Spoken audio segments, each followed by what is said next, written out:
Next up, Max Sharpe. This one started off at 20%.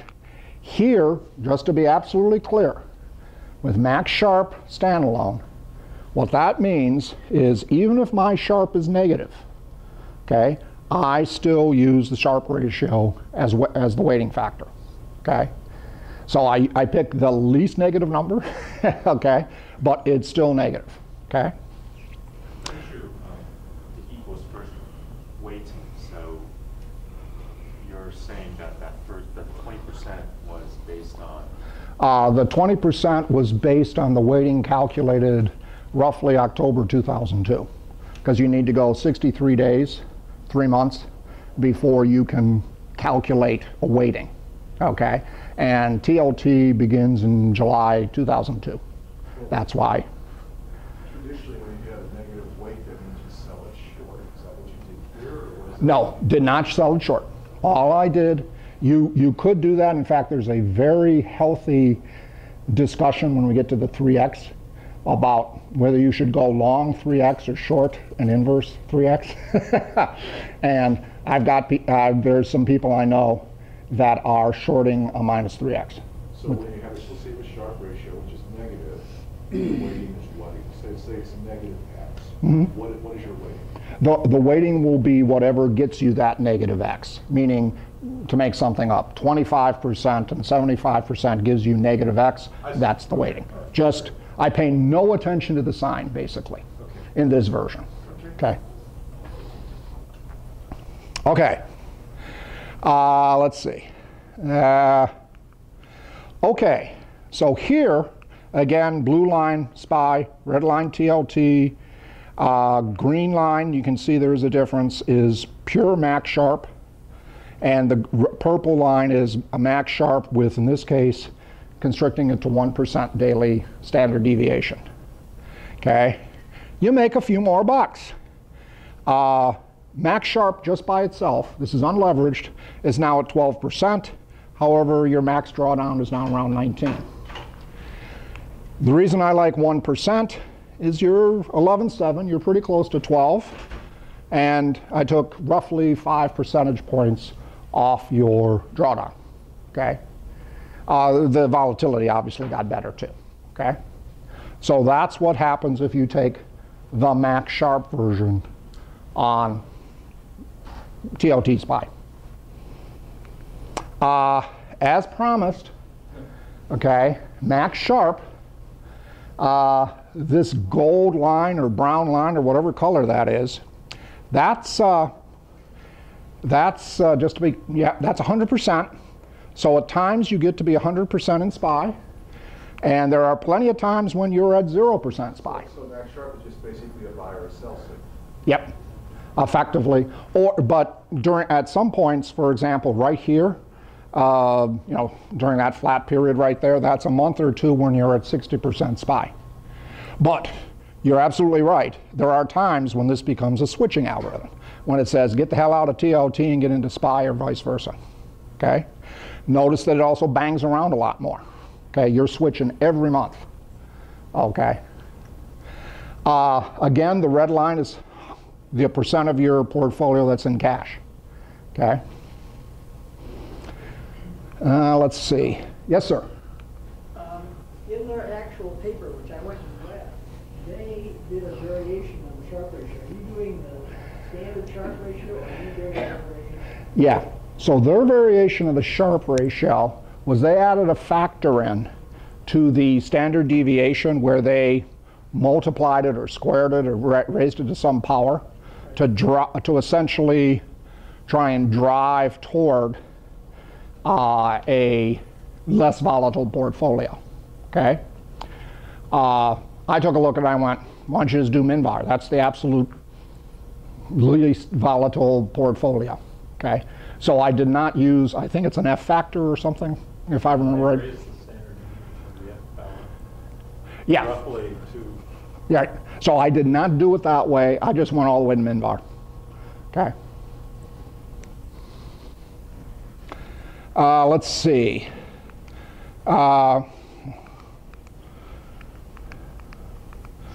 Let's see. Out of the comments, This algorithm, the Max Sharpe version, I think is the most comparable to what Logical Invest has at their website. Okay? I come up with roughly 12% or thereabouts. They're claiming 13.8. They played a few more tricks like optimizing the look-back period and so on. I also started 5 months earlier than they did with this. They started, and that 5 months was flat, so maybe I get a little bit of credit for that. But I believe that they, quote unquote, probably did a better job, because you can, it's another knob you can tune in terms of, well, should I look back 63 days or 42 days or what have you, okay? All right. Next one, Max Sharpe with Minvar. Here, this is the point where if I have a negative Sharpe, I use Minvar weightings. This is exactly what the UBS people did in their paper that we talked about a couple months ago. Okay? So that's really the only difference. Notice that actually your gain went up in this case, very slightly, a couple, 2/10 or 0.3%, but you're now up to 12.4, and your max drawdown is around 12. I particularly like the 1% option because it hits me it's pretty good. So, I guess that's about it. Again, what you can see here, now we've got another color. The brown line that's bouncing up and down is still the percent SPY versus TLT. The blue line here that you're seeing, that's when you have a negative Sharpe condition. So that's the weight you get from Minvar. So by looking at this, you can see, is the algorithm in Max Sharpe, or is the algorithm in Minvar mode? Okay? And as usual, the red line is percent cash. Okay? Next up. You seem to get it for less cash than you did in your Yeah, and the reason for that, if you think about it, okay, think about 2008, 2009, okay? Max Sharpe is trying to make money, right? So that probably says it's, God knows what it's doing. You had variations of 8% a day back then, right, in these ETFs. So it didn't handle it from a volatility viewpoint, it didn't handle it all that well. You go to Minvar, and suddenly it's just trying to minimize the volatility. And so what came out of that as the end result, and this is one data point, right, one bear market, you got, things got less volatile. That means because they're less volatile, you need less cash. That's the answer to your question. And because you weren't getting whacked around and thrown up and down as much, you actually made more money over the long term. Okay? That's the end results of using Minvar. Now this is a data point of 1, remember. So I'm not claiming, that's what UBS did. That's what they did when all their algorithms. I just did the same thing here and it turned out well. But one data point. All right. Yes, sir. On this model, is it a matter of you might trade on any given day or just one day of the month? Once a month, end of the month. Okay. So one of the things to look at, and you could do this, you could look at it weekly. With SPY and TLT, you could trade weekly. You're not going to have a lot of trading costs, right? On the other hand, if I think about it from a Minvar perspective, minimum variance doesn't change that much on a weekly basis. Max Sharpe, you're just going to have a lot more volatility in the amount of money because it's just, you're driven by price. Okay. The difference that I was kind of thinking of is when you have fundamental events going on that make these big swings, and that was a large amount of what happened during the financial crisis. Yep. So simply saying is, I'm looking at the end of the month, well, there's a good chance that the fundamental event didn't happen near that time in any event. Yes, you're right. You're really counting on the fact that as you approach the fundamental event, things start getting squirrely and it shows up in volatility. That's what happened. Well, sometimes it's anticipated, sometimes it's not. Yeah. The failure of Lehman was not known a month in advance. Right. This is not going, you're absolutely right. I'm thinking about it, you're not going to be able to handle a 9/11 type event, right? Surely not 9/11. But one thing I'm just kind of wondering in something like this, if one was to do an incremental improvement, is if you had, so to speak, a storm guard. That basically said is, you just do it once a month, unless something breaks through certain boundaries. Yeah, yeah. And I was saying these standard rules don't apply here. Geez, I wonder if anyone's thought of that. Don, have you thought of that?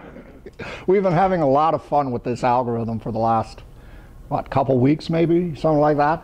People have tried lots of variations, and Don has tried some variations using StormGuard and timing effectively to help decide things. I'm giving you this presentation is just the straight scoop right out of Logical Invest. This is what they're doing, okay? They did a better job than I did in terms of optimizing, but this is basically what they're doing. All right, yes, sir. Arguing against a more frequent trading is the fact that you're always at the maximum. You choose the maximum Sharpe, and it makes everybody sensitive to the price change. Oh yeah, absolutely. Okay, I mean, to some degree, maximum Sharpe looks like, to a large degree, all you're doing is looking at the last 3 months price gain. Okay, and that's why it's so volatile. I mean, it gets damped down a little bit by the volatility, but it's really price gain. Okay, next thing I did, so that's it for TLT and SPY. Now we're getting, this is the boring stuff. Okay, this is you can sleep at night. Now we're getting into the hairs on fire part, okay? So I looked again at the history of the 3x to the 1x SPY and the 3x to the 1x TLT. Ren actually did a much better job at this than I did, so I kind of feel bad sitting up here talking about it, but Ren did a much better job. So basically what I was worried about is, well, how good a job did these two ETFs do in terms of maintaining a 3x multiplier over time, okay? Basically, they did a pretty good job. That's the end result. You're going to see the curves in a minute. There's a lot of messiness around the 0% gain.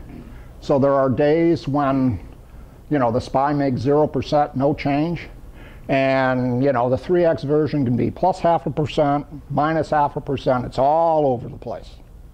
Most of that is contained between plus and minus 0.1%. Okay, and you'll see that in a second. But in general, they did a pretty good job.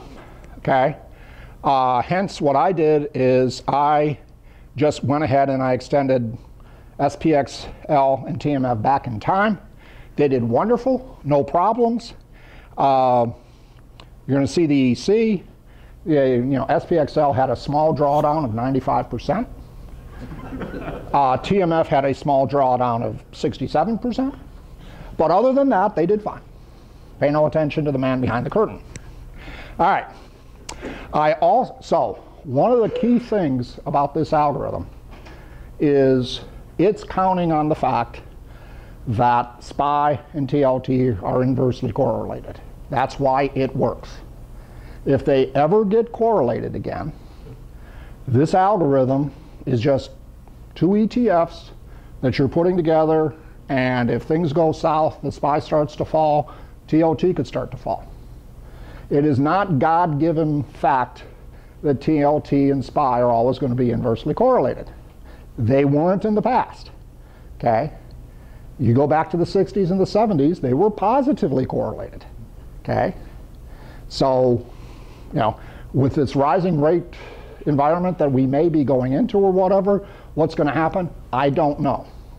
But I did do a 63-day correlation graph over the last 10 years just to give you an idea of, well, what's the range that you see.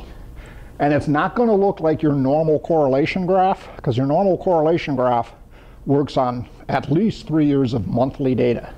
This is 63 days of daily data. Okay, so it's a lot more, it's different. Yes, sir? Do you correlate the prices or the change in price? Change in price. Did it change over what period? 1 day. 1 day. 1 day. All right. So this, and let me explain this because, again, this is the weird way I think. Sorry. So this is the SPY daily difference. So you had 1 day when it went down 9%. You had another day when it went up, what the hell is that number? Almost 8%. Okay? So those were the outliers on the SPY during this time period. For the most part, you know, it's that black line is the regression line. You can see most of the points are hugging that line. Then you get to the zero line, okay? And you get all this stuff up and down the zero axis. That's what I was talking about. Around zero, strange things happen. Now, pardon? Aren't you dividing by zero? Yeah, and so some of these points, and the data's here. If SPY or TLT in a second has a small variation from zero, you get huge multipliers. Okay, and that's basically what you're seeing here. The y-axis here is what your leverage factor is, and so you know you get leverage factors of like 45. Oh my God, that's horrible. Except you got a leverage of 45 on something that's very close to zero. Okay, so and to drive this home a little more, this is minus 0.5% and plus 0.5%. And you can see the data points that are causing you problems. Okay, they give you this huge effect. Okay, now I made the effect worse. Okay, because what do you do when the SPY is zero? Okay, one rational thing to do is just throw the data point out and say you can't compute a multiplier. Okay. Another thing is, well, I'm going to say it's a very small delta and compute a multiplier. I took the second way out. Okay. All the data here about is captured in these tables down here about what happens when SPY is zero, what happens when the SPY has a plus multiplier or a minus multiplier. Okay, so you can, even if you throw out the 0 points, you still ended up with multiplication factors in the 30s and the 40s. Okay, and that's just because the SPY varied by 0 and the SPXL went up by 0.65 or something like that. Okay, same thing happened. This is the same graph for TMF and TLT. Same sort of thing. In general, does a fine job. You get around 0, and again, you hit if you get close to 0, strange things happen because there's just cost. You have to, sometimes they do a good job, sometimes they don't do a good job. So why is R squared so small? Because of zero? R squared is so small because it says the amount of difference on the SPY has no impact on the leverage factor. So they were able to achieve a 3x leverage factor when the SPY was doing minus 8% a day, and it was when it was doing 0.1% a day. That's what the R squared tells you. So you managed to factor out data? Excuse me? Well, what this says is how, I think these guys are going out to the pits and buying options and doing all sorts of strange things to maintain that leverage. And what that tells me is effectively they're able to do that quite well, except on very small deltas of the SPY. And that's probably because they're, it's just, and gaining or losing 0.65% on a day when the SPY is 0, you can see there's not all that many times that it happens. Go back, over 14 years, excuse me, 12 years. So, I don't like it, but it's understandable. Yes, sir. So one thing I remember reading is when these levered ETFs were designed, they're really designed to track within a day. That is correct. So, and it's basically saying over here, they did something very, very well in that regard. On a daily basis. But I've also heard that over longer periods of time, it's not very good at tracking. Oh yeah, they suck when big time. Okay, that's a technical term. I mean, they do horrible. Okay, I mean, for example, okay, all right, if you go back, just take a look. Geez, where the hell is it? Oh, it's the next slide, I think. There it is. Okay, so this blue line is a 3X. This is SPXL. Okay, it made to 489 somewhere in 2007. Then it dropped to 0.23. Okay, so you had a 95% drawdown, and then it's back up to around 4.9. Okay, so you've lost. That's quite a range. Okay, and so depending what point you're in there during that time period, yeah, you've got a lot of pain and suffering. Okay, that you have to live through. Okay. Why are you? I'm trying to understand the purpose of. You're just correlating these leverage instruments with the underlying. Mm-hmm. But to what end? Do you have a choice? Well, there is no, or at least I didn't find any historical instruments that had 3x leverage on the SPY or on TLT. Ridex, for example, had some mutual funds that were around 1.5. Okay, but it's very hard to find highly leveraged funds back in 2002 or earlier. Okay, and so what I said is, okay, how good a job did these guys do, given the history that they have?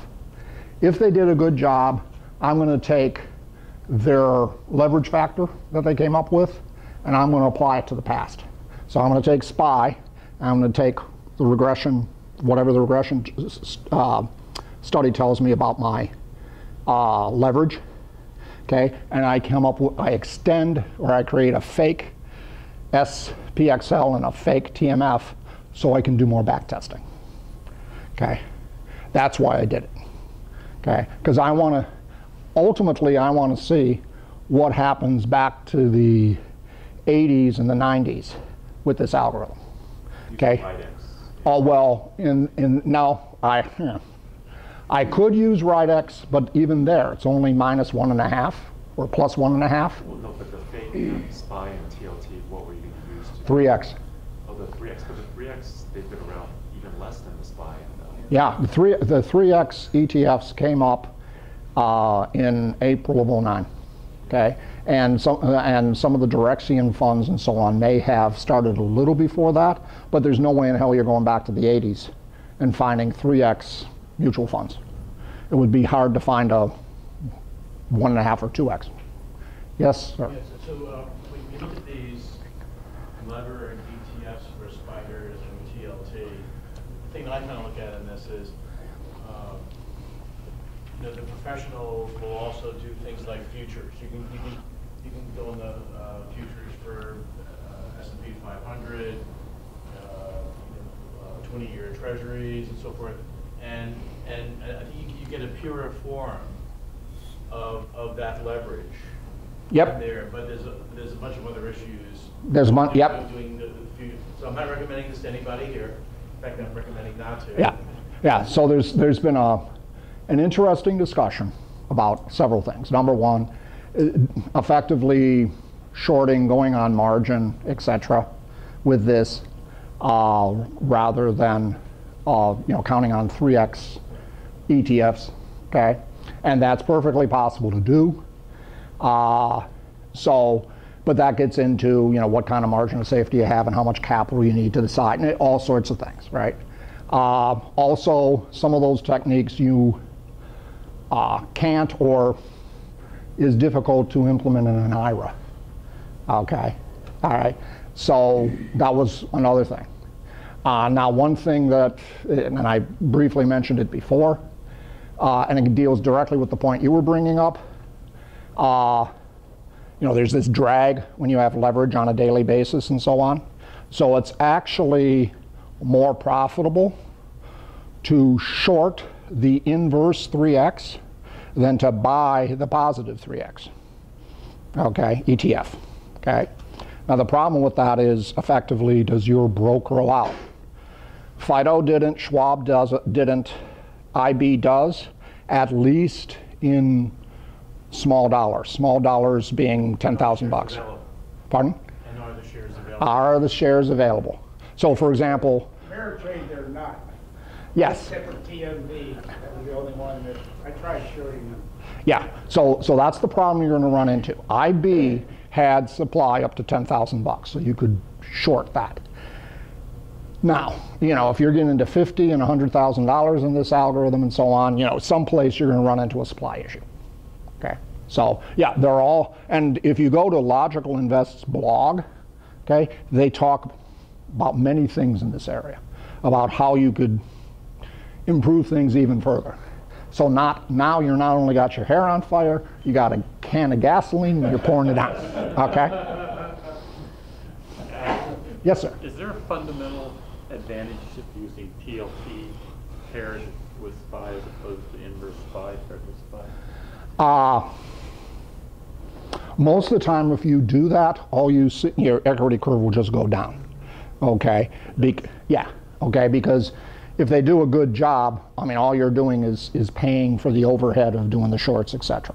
Okay, and what's nice about SPY and TLT, if you think about them, both of them, if capitalism works, okay, which you can ask that question every now and then, you know, bonds should go up over time with dividends. Market should go up over time, okay? So there's that driving function behind that, okay? I've tried that several times, okay? Meaning mixing SPY and inverse. Okay, as I said before, the blue line is 3x SPY, the red line is 3x TLT. And as I said, the SPY, or excuse me, 3x SPY went down 95%. And the 3x TLT also went down 67. So lots of volatility here. All right, 63-day rolling correlation graph. Okay, from 2002 to essentially today, actually end of the year. So it went as low as minus 0.8. One is, excuse me, negative 0.8. Negative 1.0 is the lowest it can go.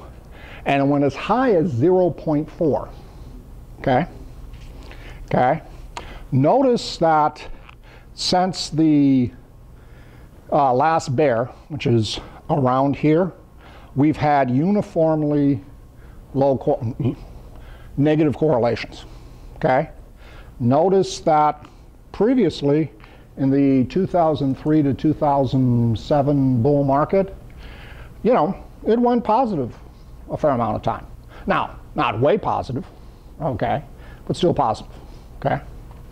So my conclusion out of this is, geez, it'll probably work even if the correlation goes up to like 0.2, okay? Beyond that, you know, you might want to start scratching your head about whether this algorithm is going to continue to work. I bring this up because, again, going in the future, rising rates, different facets might come to play. Yes, sir? So one thing that's interesting during this time period is what was the Fed policy in the United States.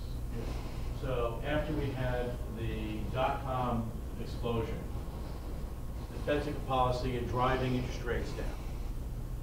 And they did that, I think, up until around 2006, 2007, which I think kind of. So what happened is basically they drive interest rates down.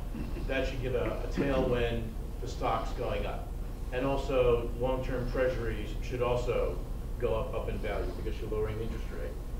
And then we had the financial crisis, which to some extent, some people may argue was precipitated by having the higher interest rates.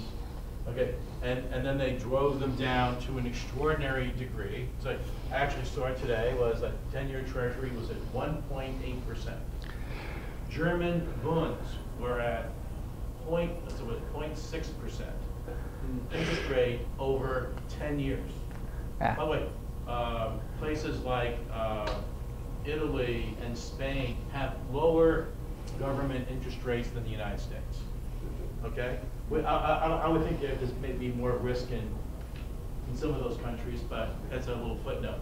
So now we're in this special note. So just think about this analysis that we're doing, except for this one little period in 2006, 2007 time period, the Fed has had an accommodated policy driving interest rates down. And now we're purportedly, during the period in which the discussion is, well, we're going to try and get away from that. And so we may be entering into a range where this analysis is for a different type of environment that we're going into. Mm-hmm. Yep. And in particular, it is that different environment where correlations may change radically that I worry about. That's why I did this, and one of the things I'm going to look for going forward is, do we still basically have a reasonable inverse correlation? Okay.